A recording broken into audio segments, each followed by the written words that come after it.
cette alerte. Et donc, j'invite Irène Frachon à nous rejoindre pour nous parler du scandale du Mediator.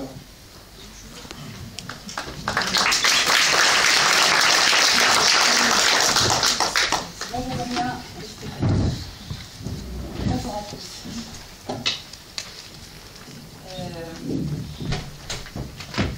On va parler effectivement de deux affaires. Alors, nous sommes tous fils, filles, frères, sœurs, cousins de victimes du Distilbène, comme du Mediator, comme vous le savez.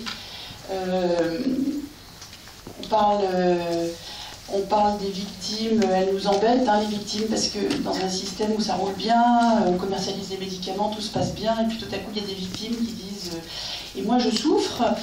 Et comme vous le savez, c'est toute la prise de conscience que chacune de ces victimes a une histoire personnelle, douloureuse, qu'elle va la porter souvent pour toute sa vie, et que cela, face à des chiffres théoriques qui n'ont pas de consistance, pèse à la fois infiniment lourd et puis pas très lourd non plus dans notre système, dans notre société où ça dérange et où on aimerait bien que ces voix se fassent plus discrètes pour que les affaires continuent. Enfin, je suis peut-être un petit peu...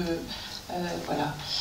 Et puis ces victimes, elles prennent corps, et c'est là où elles s'incarnent, et c'est là où c'est important.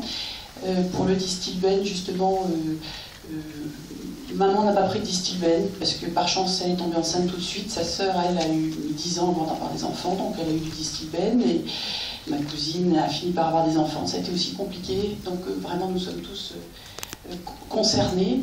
Et puis, aujourd'hui, on parle du Distilbène et du Mediator. Nous, les pneumologues, on voit aussi constamment les drames de l'amiante qui ont longtemps suscité l'indifférence. Et pire que ça, même, c'était quand même agaçant, ces gens ces complications de l'amiante, parce que l'amiante, c'est quand même bien pratique. Donc c'est toujours la même chose.